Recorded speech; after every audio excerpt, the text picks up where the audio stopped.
Muy buenas tardes. Los saludo con la gracia, con la paz del Señor y estamos estudiando Apocalipsis. ¿Qué, qué libro, qué libro? El libro, como para poder estudiarlo. Y lo primero que por ahí podemos destacar es de quitar el miedo a leer Apocalipsis. No sé si a ustedes les ha pasado, pero muchas veces tomamos este libro como que es escrito para los últimos tiempos, sin considerar que los últimos tiempos son los que estamos viviendo. Entonces nos preocupa más leer los evangelios o leer la historia de Génesis, y está bien, pero va a llegar un momento en nuestra vida espiritual que necesitamos alimentarnos de esta palabra. Y vamos a ver cuán importante la misma Biblia lo dice, es que nosotros conozcamos el Apocalipsis. Apocalipsis significa revelación. Bueno, y quitar el miedo de pensar como que es el juicio o es el castigo de Dios o viene la destrucción del planeta Tierra y la destrucción de la humanidad. Entonces vamos a introducirnos en lo que es este libro. Yo tengo acá para compartir la pantalla de... eh, mm, bien, ahí estoy poniendo para compartir la versión NBI. Y entonces acá vamos a ir haciendo un pequeño análisis de los primeros 7 u 8 capítulos. Y lo veníamos diciendo la otra vez con el libro de Daniel, una manera de aprender la Biblia. No es introducir información, ya sea en nuestra cabeza o en nuestro espíritu, sino como empezar a aproximarnos a lo que Dios quiere que nosotros sepamos. No es que necesariamente vamos a saber todo de golpe y de la noche a la mañana, pero en principio entonces tenemos esto así como los panoramas, un panorama de Daniel, un panorama de Apocalipsis, como para ubicarnos en los tiempos, para ubicarnos tal vez cronológicamente. Bueno, sin más preámbulos, vamos entonces a la presentación. Lo primero que dice es que es la revelación de Jesucristo, o sea que Dios lo ha dado a conocer para que nosotros lo sepamos, no es para que lo tengamos escondido como el último libro de la Biblia. Bueno, lo leemos. La revelación de Jesucristo que Dios le dio para mostrar a sus siervos lo que sin demora tiene que suceder. Jesucristo envió a su ángel para dar a conocer la revelación a su siervo Juan, quien por su parte la fe de la verdad, escribiendo todo lo que vio, la palabra de Dios y el testimonio de Jesucristo. Lo primero que notamos en este libro de Apocalipsis es que Jesucristo quiere que nosotros lo sepamos. Muy buen detalle. Y ahí versículo 3. Dichosos, ahí nos ponemos nosotros el poncho. Dichoso el que lee y dichosos los que escuchan las palabras de este mensaje profético y hacen caso de lo que aquí está escrito, porque el tiempo de su cumplimiento está cerca. Así que ahí notemos que hay varias características.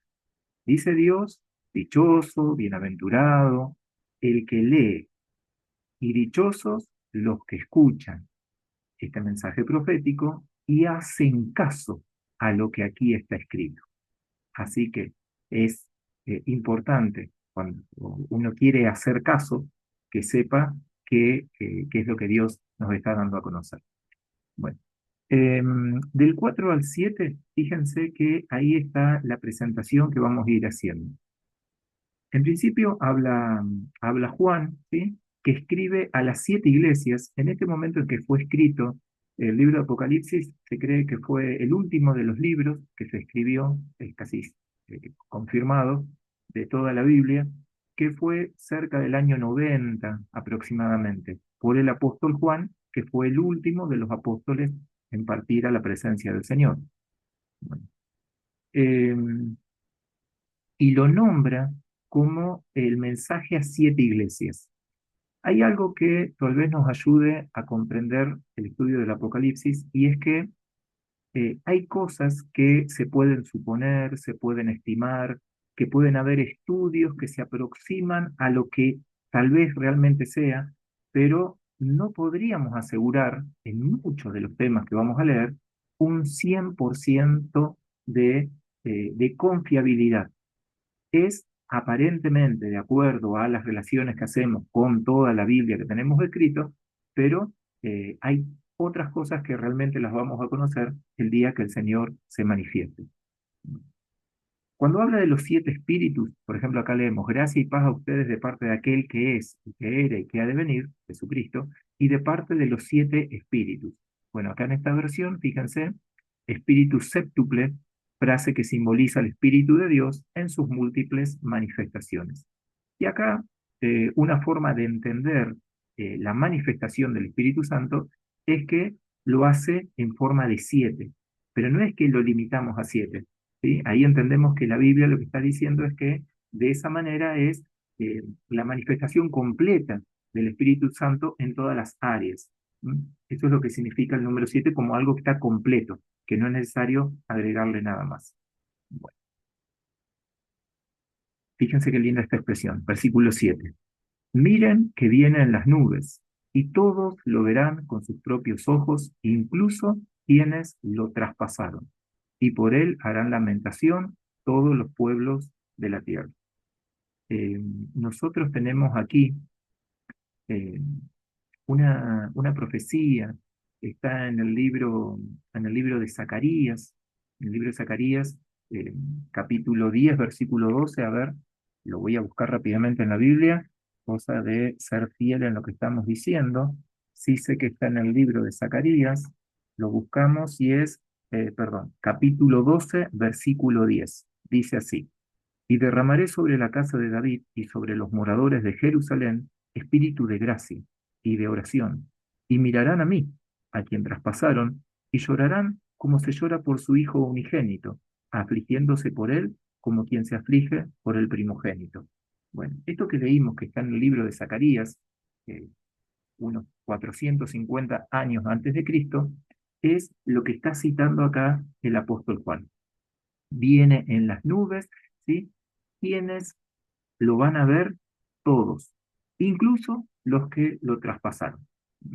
Bueno, y ahí se presenta, yo soy el alfa y la omega. Recordemos que alfa es la primera letra del alfabeto griego y omega es la última, como si dijéramos la A y la Z. Eso es lo que está diciendo, o sea que está completo. Ese es el Señor.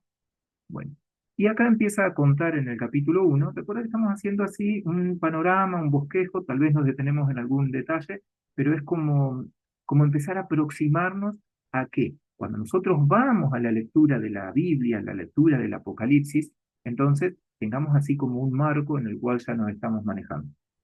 Bueno, eh, había una isla, en realidad el lugar está, la isla, ¿sí? La isla de Patmos. Bueno, la isla de Patmos es una isla en la cual se enviaba preso, en este caso a Juan, al apóstol Juan, se lo envió allí a la isla de Patmos, ya un anciano, pero en ese lugar, fíjense, el Señor que guarda todas las cosas para bien, utiliza todas las cosas para su gloria, en ese lugar allí, en la soledad, ¿sí? Es donde tiene esta hermosa revelación.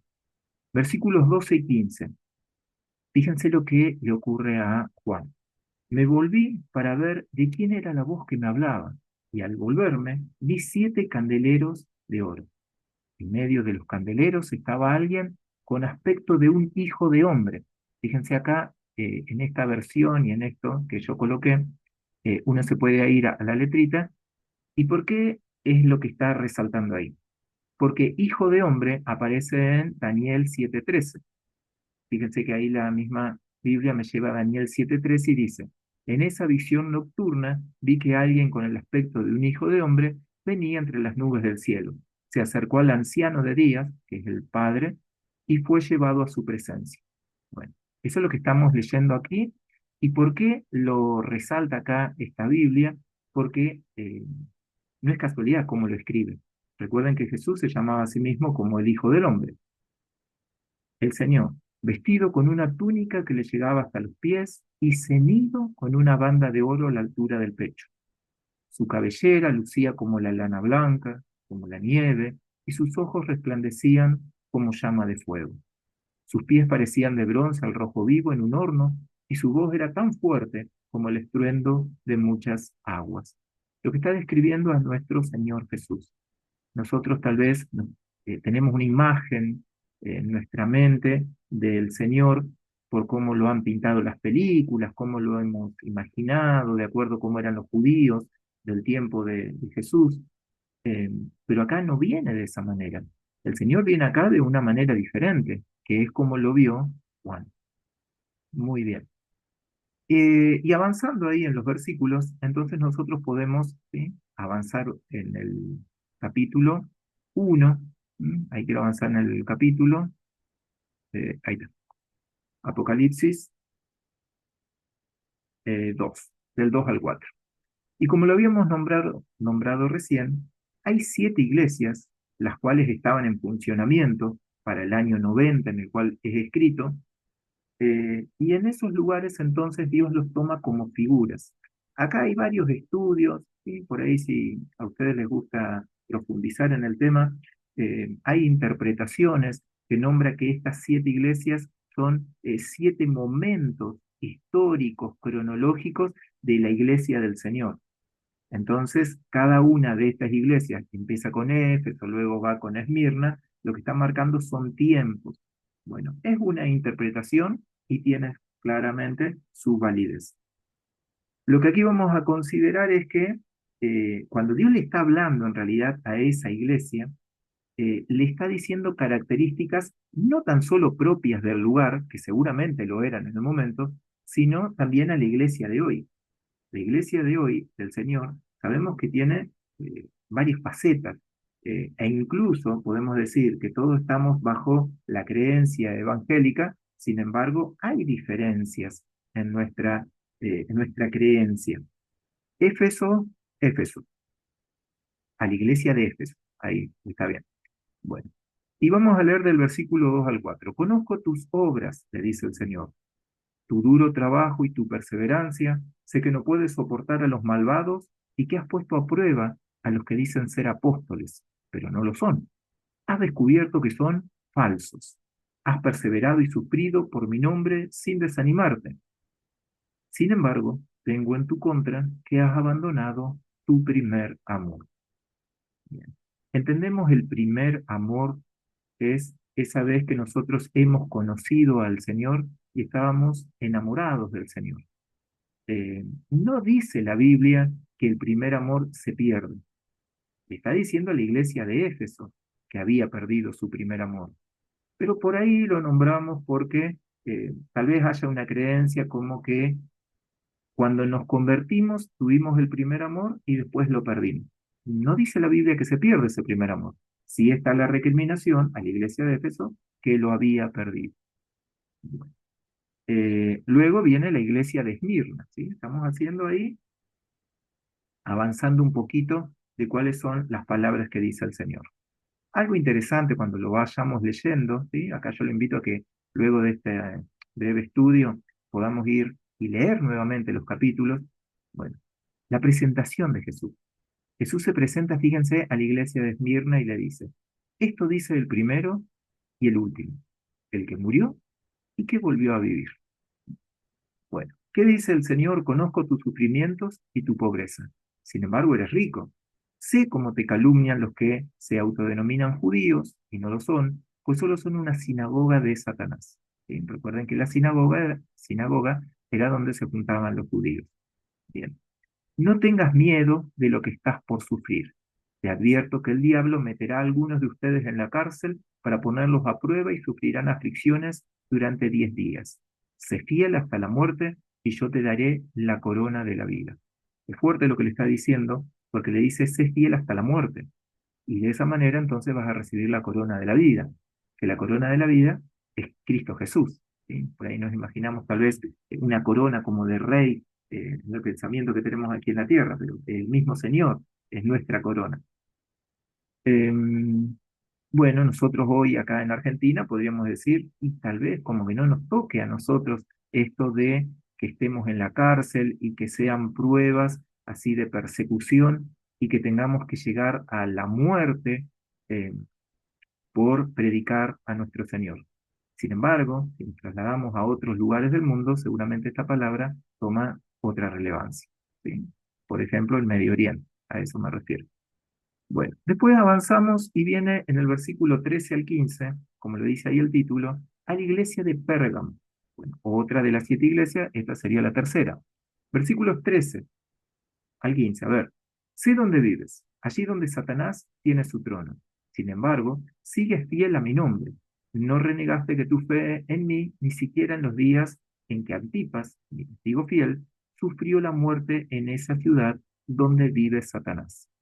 Y acá nosotros podemos hacer una similitud. Probablemente ustedes, al igual que yo, conozcamos ciertas ciudades, eh, ciertos pueblos en los cuales espiritualmente hay un movimiento que tal vez no lo sepamos explicar, pero sí que lo percibimos. Lo percibimos que tal vez en ciertas situaciones, como por ejemplo en el adulterio dentro del matrimonio, en que se consulte a los adivinos, a los hechiceros, ciudades donde predominan los casinos y ese amor al dinero. Bueno, se está refiriendo a algo así. No todas las ciudades, no todos los lugares son de esas características. Por eso, evidentemente, Pérgamo tenía sus cositas, diría. Bueno, sin embargo, tengo unas cuantas cosas en tu contra. Toleras ahí a los que se aferran a la doctrina de Balán, que enseñó a Balac a poner tropiezo a los israelitas, incitándolos a comer alimentos sacrificados a los ídolos y a cometer inmoralidades sexuales. Brevemente comentamos, aquí estamos en el libro de Números, ¿sí? Si quiere después ir a buscarlo tranquilamente, ahí en Números 22 aparece la historia de Balán y Balac. Este Balán, ¿sí? O Balaam en otras versiones, era un vidente. ¿Qué significa un vidente? Una persona que tenía cierta revelación de parte de Dios. Y Balac es el rey de los moabitas, ¿sí? Un pueblo eh, por el cual iba a pasar por ahí cerca el pueblo de Israel cuando salía de Egipto hacia la tierra de Canaán, hacia su tierra prometida. ¿Sí? Hay mucha historia ahí. Pero en realidad lo que muestra es que este Balán fue contratado por Balac, le, le quiso pagar para que Balán maldijera al pueblo de Dios. Pero Balán, ¿sí? Porque ese don, digamos, que tenía de vidente, el cual Dios se lo había dado, no le permitió maldecir al pueblo de Dios, sino que cada vez que abría la boca, se paraba allá en la colina, mirando al pueblo de Israel y procurando maldecirlo, entonces lo bendecía. Y le decía, ustedes van a tener fuerza de búfalo. Bueno, pero sin embargo, como no le pudo maldecir, entonces le dio a Balac la estrategia y le dijo, lo que a vos te va a servir es quitar al pueblo de Dios de la sombra del Señor. ¿Sí? No lo dijo con esas palabras. Bueno, lo que ustedes tienen que hacer es que el pueblo de Dios, ¿sí? Vaya y sacrifique a los ídolos que ustedes tienen, los moabitas, y que cometan también inmoralidades sexuales. Es decir, las mujeres moabitas, rey Balac, esto le decía Balán, tienen que seducir a los hombres de Israel, porque de esa manera entonces se van a apartar del Señor, el propio pecado los va a apartar del Señor. Y de ese modo entonces pues los vas a poder derrotar. Bueno, esto que hemos contado es lo que está narrando aquí. Toleras ahí a los que se aferran a la doctrina de Balaam. ¿Mm? Avanzamos. Teníamos ahora a Tiatira. Bien, Tiatira entonces estamos versículos 19. Conozco tus obras, le dice. ¿Mm? Tu amor, fe, servicio y perseverancia. Además, sé que tus últimas obras son más abundantes que las primeras. Bueno, sin embargo, tengo en tu contra que toleras a Jezabel, esa mujer que dice ser profetisa. Con su enseñanza engaña a mis siervos, pues los induce a cometer inmoralidades sexuales y a comer alimentos sacrificados a los ídolos. Otra vez acá hay una referencia a Jezabel. Jezabel fue una mujer, ¿sí? Una mujer de la región de Sidón, ¿sí? Tiro y Sidón, allá para aquellos que han estudiado historia, sería la región de los fenicios. Bueno, de aquel lugar apareció una mujer, Isabel, que se casó, acuerdos políticos, con el rey de Israel, el rey del norte, llamado Acab. Bueno, ¿y qué fue lo que hizo? Esta Jezabel hizo que todos sus ídolos, todas sus creencias que tenía allá en Sidón, se reprodujeran en Israel, en el reino del norte. Bueno, por eso le dice estas características, y esto es lo que hacía Jezabel en ese tiempo, ¿sí? Estoy hablando del tiempo de los reyes, luego del rey Salomón. Muy bien. Avanzamos y avanzamos un poco más rápido acá, ¿sí? Vamos a pasar al capítulo 3 y el mensaje a Sardis, ¿sí? Recordemos que lo que estamos viendo es que estas palabras claramente son a una iglesia al día de hoy, pero no es que la iglesia necesariamente, tal vez pensemos en nuestra congregación, tenga todas estas características. Tal vez hay una de ellas y Dios nos está hablando para este tiempo de esa. Capaz que pasan 10 años y dentro de 10 años Dios no va a hablar porque tenemos otra de esas características. Muy bien. Y así con las diferentes congregaciones del Señor, aunque somos un solo cuerpo. Bien, versículo 2 y 3 dicen, despierta, reaviva lo que aún es rescatable, pues no he encontrado que tus obras sean completas delante de mi Dios. Así que recuerda lo que has recibido y oído, obedécelo y arrepiéntete. Si no te mantienes despierto, cuando menos lo esperes, caeré sobre ti como un ladrón.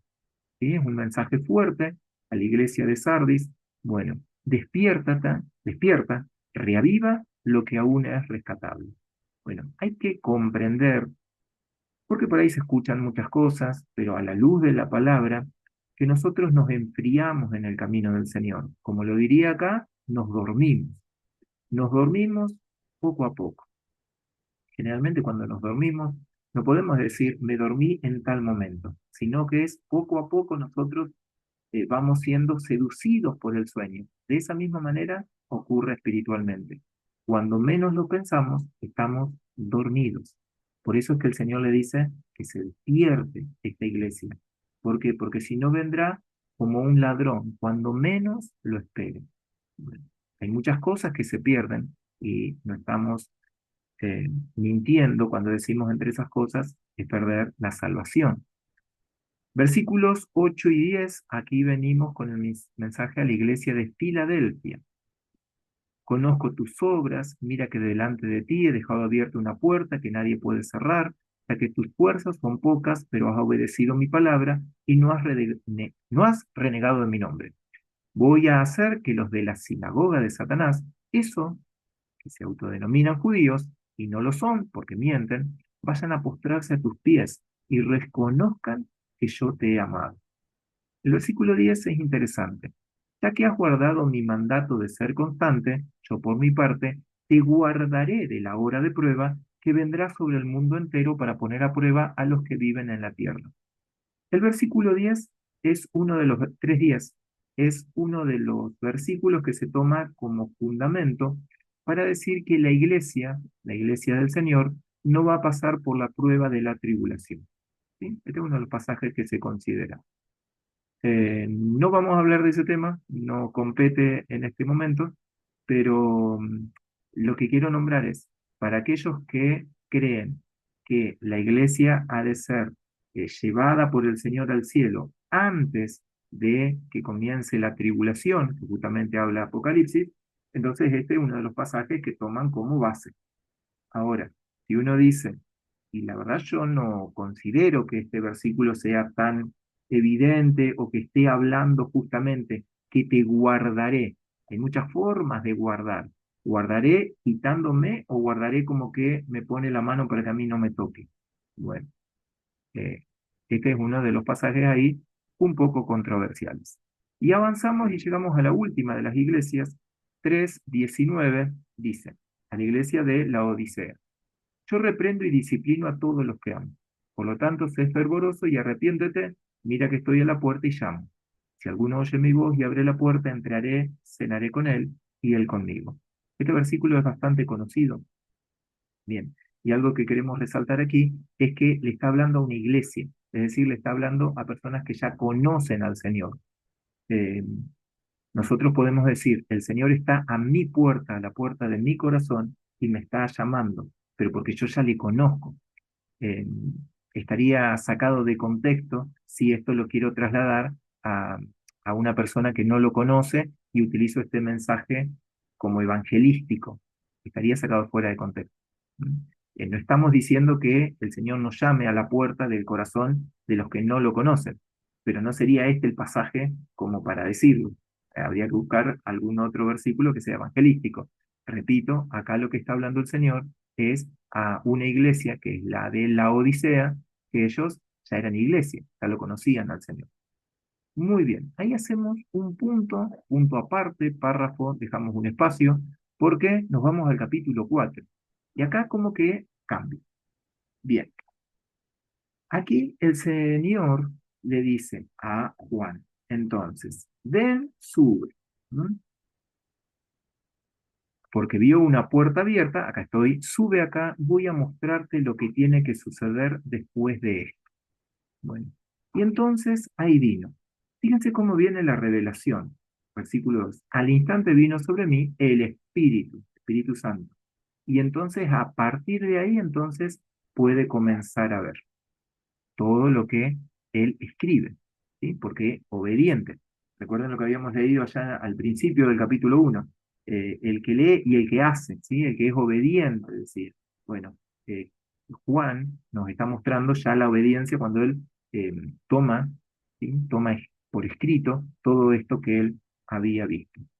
Bueno, al instante vino sobre mí el Espíritu, vi un trono en el cielo y a alguien sentado en el trono. Este es el Padre Celestial al quien ve.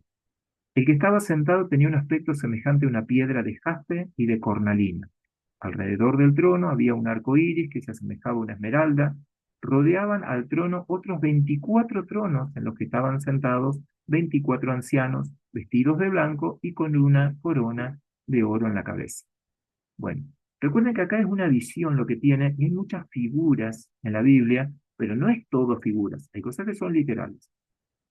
Sí, por ahí, de las diferentes interpretaciones que se dan a lo que leímos recién, el versículo 4, tal vez la más acertada, me animaría a decir, es que hay una figura acá en los 24, eh, entendiendo que son las 24 tribus, ¿sí? Perdón, las 12 tribus de Israel, ahí estamos en 12, y los 12 apóstoles que están representando la iglesia, por eso suman 24, pero están todos juntos, ¿sí?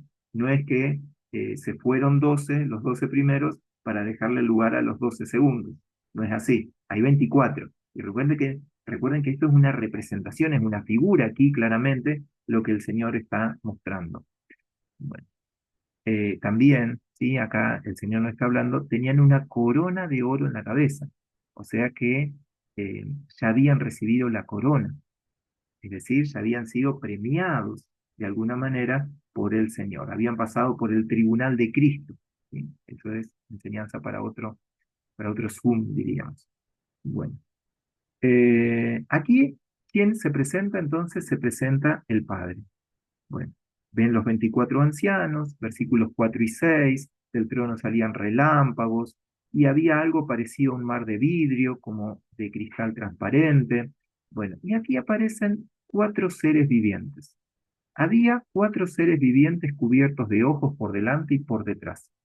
Uno generalmente, cada vez que habla de los que están en el cielo, se imagina que son ángeles, vaya, si son arcángeles, o si son ángeles mensajeros, o qué es lo que denominaría. Pero aquí está hablando de seres vivientes, no está hablando de ángeles, ¿sí? Recuerden que ángel significa mensajero, sino de seres que están adorando al Padre. Bueno, y ahí empieza con características de cada uno de ellos. ¿Mm? Bueno, pero vamos a detenernos en lo que cantan, de día y de noche. Santo, santo, santo es el Señor Dios Todopoderoso, el que era, el que es y que ha de venir. Bueno, y aquí los 24 ancianos se postraban ante el Señor y adoraban por siempre, por los siglos de los siglos, y exclamaban también, digno eres, Señor y Dios nuestro, de recibir la gloria y la honra y el poder, porque tú creaste todas las cosas y por tu voluntad existen y fueron creadas. Fíjense estos pasajes que acá están escritos diferentes, de manera resaltada. Estos son nuestros cánticos. Esta es la manera en la cual nosotros podemos alabar al Señor. Cuando nos falte letra para adorar a nuestro Dios, entonces acá tenemos, vengamos al libro de Apocalipsis, capítulo 4, y fíjense cuánta letra que tenemos a partir de la Biblia. Digno eres, Señor y Dios nuestro, de recibir la gloria, la honra y el poder, porque tú creaste todas las cosas, por tu voluntad existen y fueron creadas. Avanzamos al 5. Capítulo 5 es hermoso el capítulo 5. ¿Por qué? Porque se presenta nuestro Señor Jesucristo. Bien, estaba sentado en el trono y el Padre, que ya dijimos quién era que estaba sentado, tenía un rollo escrito por ambos lados y sellado con 7 sellos. Bueno, y había un ángel poderoso que proclamaba a gran voz, ¿quién es digno de romper los sellos y de abrir el rollo? Y resulta que no se encontraba a ninguno, no aparecía nadie, uno que sea digno de abrir esos rollos, ¿sí? De romper los sellos. Bueno, Juan dice, comencé a llorar cuando vi que nadie lo podía abrir, que no había nadie digno. Entonces uno de los ancianos me dijo, dice Juan, deja de llorar, que ya el león de la tribu de Judá, la raíz de David, ha vencido. ¿Quién es este león de la tribu de Judá, sino nuestro Señor Jesucristo? ¿Y por qué le dice león de la tribu de Judá? Porque justamente está citando la palabra, Génesis 49, cuando Jacob ora por sus hijos y por cada uno de ellos profetiza sobre Judá, ¿sí? Uno de los 12, entonces profetiza que él sería el león de la tribu, de él vendría el león, ¿sí? Eh, de la tribu de Judá. Bien. La raíz de David. ¿Por qué la raíz de David? Porque a David, el rey, ¿no? El segundo rey de Israel, Dios le prometió que conforme a su fidelidad, entonces de él siempre habría un descendiente. Habría uno de la simiente de David que estaría siempre en el trono. Y cuando uno ve la historia del pueblo judío, una vez que regresaron allá del cautiverio de Babilonia, siempre Dios se guardó de mantener un descendiente de David. En cambio, en el reino del norte, en Israel, hubo varias dinastías. Sin embargo, en el sur, entonces llegó un momento en que vino uno que ocupó el trono eternamente. ¿Quién? Jesús, descendiente, por ser hijo de María y de José, de el rey David.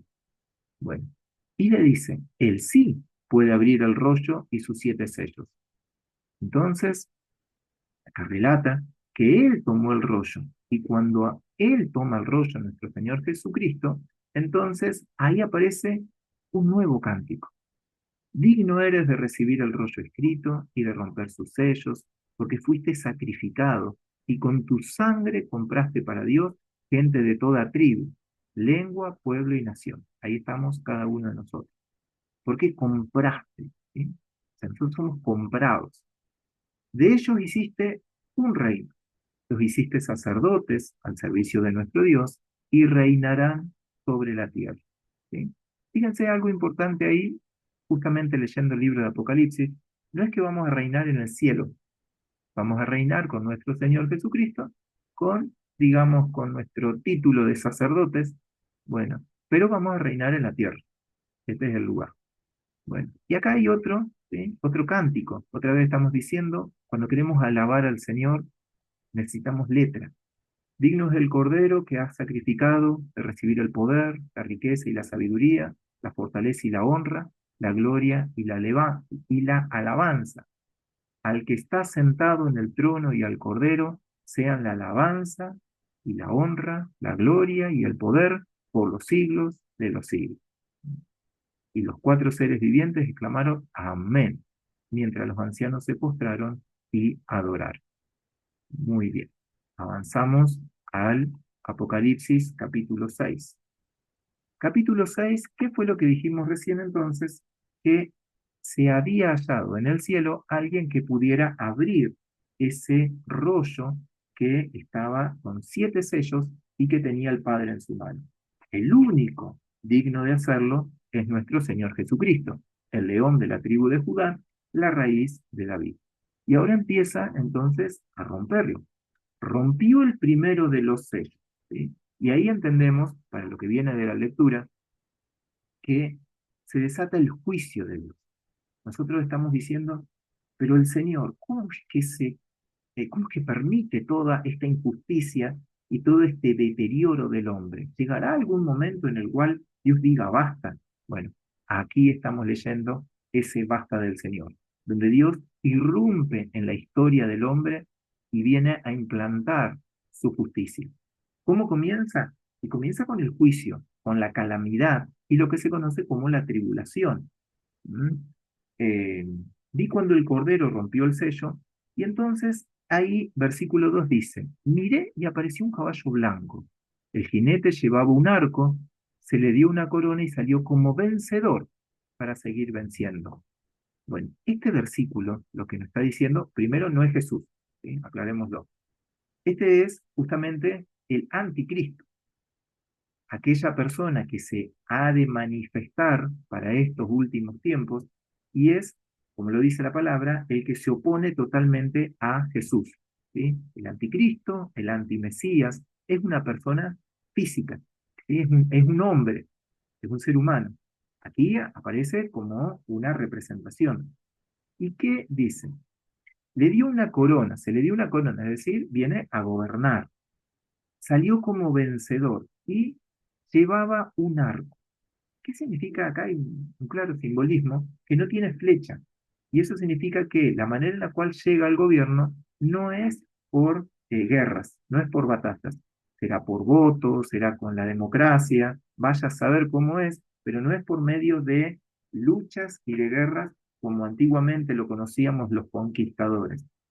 No, acá hay cierta cantidad de gobiernos que permiten que se levante un personaje que es quien lidera mundialmente. Bueno, segundo sello, recordemos que son 7. Rompió el segundo sello y oía el segundo ser viviente que decía, ven. ¿Qué es lo que vio? Vio otro caballo, este de color rojo, como el fuego, y al jinete se le entregó una gran espada. Se le permitió quitar la paz de la tierra y hacer que sus habitantes se mataran unos a otros. Y aquí comienza la destrucción. Hay muchas cosas que Dios hoy no está permitiendo. Es cierto que hay gran calamidad en la tierra y hay muchas injusticias, pero también es cierto que hay muchas cosas que Dios no las permite. Pero aquí es como que sí van a ser permitidas, que se maten unos a otros y viene como una guerra, ¿sí? Lo podríamos decir claramente, guerra entre naciones, guerra entre personas. Eso es lo que Dios permite a partir de este segundo sello. El tercer sello, ¿sí? Recordemos que quien abre los sellos es el Cordero, el único digno. Bien. Aparece un caballo negro. El jinete tenía una balanza en la mano. Y entonces empieza a decir con voz en medio de los 4 seres vivientes, 1 kilo de trigo o 3 kilos de cebada por el salario de un día. Uno dice, pregunta, tal vez, qué sé yo, pongámosle 1 kilo de pan. ¿Sí? ¿Cuánto saldrá 1 kilo de pan? Para el momento en que lo estamos grabando, aproximadamente 2.600 pesos aquí en Argentina. Bueno, y aproximadamente podemos decir cuánto es el salario de un día, porque acá dice el salario de un día, y a ver, por ahí tengo miedo de equivocarme, pero serán 15.000 pesos el jornal, el salario de un día. Bueno, como para hacernos la figura, aquí lo que está diciendo es que con el trabajo de un día, pongámosle 20.000 pesos, ¿m?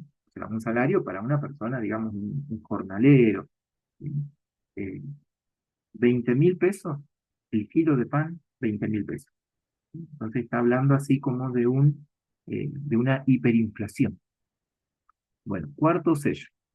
El cuarto sello apareció un caballo amarillento y el jinete se llamaba Muerto.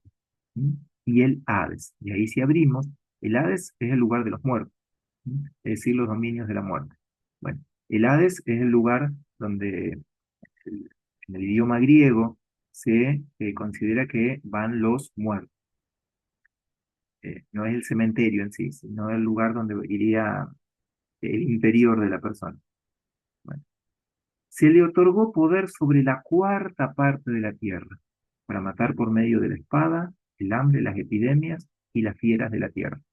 Cuando uno dice la cuarta parte de la tierra, es mucho. ¿Por qué? Porque nosotros hoy considera aproximadamente 8.000 millones sería la población mundial. Bueno, y acá estamos hablando de 2.000 millones. A 2.000 millones de personas, ¿sí? Están bajo este poder de la espada, por hambre, por epidemias, por fieras. ¿Sí? Estamos diciendo que estas 2.000 millones de personas están todas juntas, están dispersas en el mundo. Bueno, vamos con el quinto sello. Y aquí el quinto sello habla de almas, de los que habían sufrido el martirio por causa de la palabra de Dios.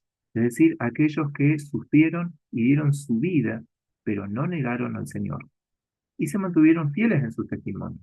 Y entonces le preguntan al Señor, ¿hasta cuándo, soberano Señor?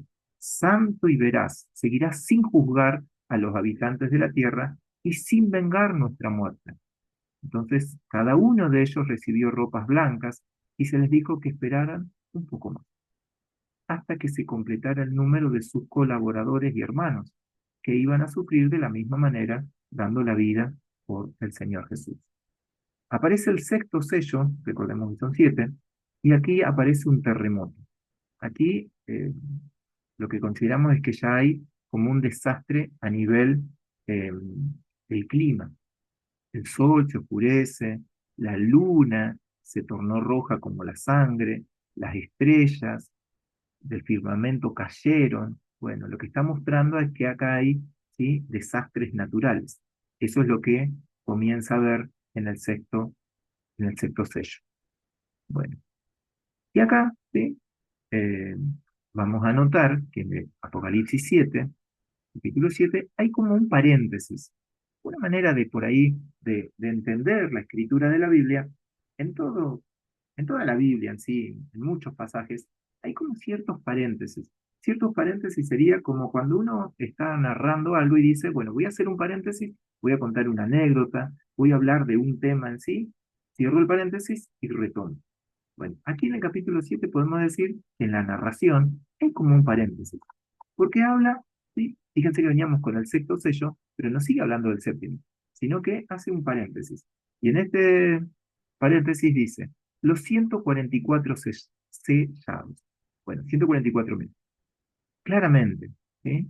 Bueno, fíjense cómo están nombrados. De la tribu de Judá, de la tribu de Israel, bueno, de la tribu de Israel. De las 12 tribus de Israel, entonces aparecen las figuras de los 12.000 de cada una de ellas. Particularmente no creo en el número exacto, ¿sí?, sino que es una representación, en realidad. No podemos decir, uy, cuando se juntaron los 144.000, se cerró.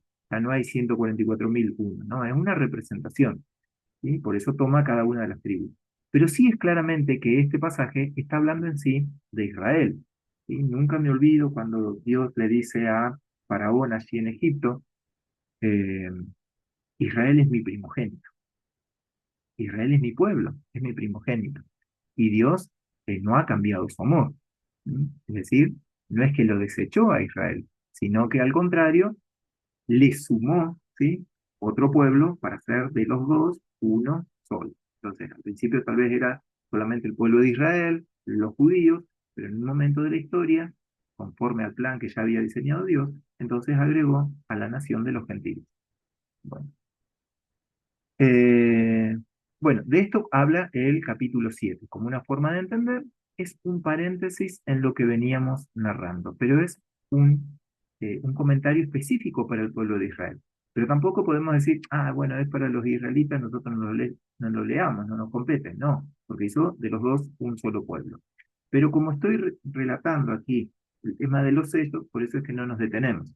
Tal vez en algún estudio específicamente uno se detiene en el capítulo 7. Y en el capítulo 8 entonces retoma con el último de los sellos. Bueno, hubo silencio en el cielo como por media hora. Bueno, Y fíjense, se acercó otro ángel, se puso de pie frente al altar, tenía un incensario de oro y se le entregó mucho incienso para ofrecerlo, junto con las oraciones de todo el pueblo de Dios sobre el altar de oro que está delante del trono. La misma Biblia nos enseña que el incienso es una representación de la oración. Bueno, y junto con esas oraciones subió el humo del incienso desde la mano del ángel hasta la presencia de Dios. ¿Sí? Subieron a la presencia de Dios las oraciones. Luego el ángel tomó el incensario y lo llenó con brasas del altar, las cuales arrojó sobre la tierra. Y allí entonces se producen los truenos, los estruendos, relámpagos y un terremoto. Este fue el séptimo sello. A partir de ahí, ¿sí? Y aquí estamos llegando al final, comienza a desatarse las trompetas. Y a partir de que vamos leyendo las 7 trompetas, entonces vienen eh, las diferentes manifestaciones, ¿sí? De este juicio de Dios. Una vez que terminen las trompetas, se dará lugar a las 7 copas, pero lo que está narrando es el juicio de Dios que se está relatando en este momento. Bueno, esto es lo que queríamos compartir. ¿Mm? Recuerden que lo que estamos haciendo es, por ponerle un nombre, un panorama. Estamos escribiendo por arriba, leyendo aproximadamente para que cuando podamos volver a leer el libro, entonces lo tengamos así con una base, con una estructura, con un marco que nos permita comprender este hermoso libro de Apocalipsis, que no hay que tenerle miedo, y como lo leímos en los primeros versículos, el Señor quiere que nosotros conozcamos. Lo bendigo grandemente.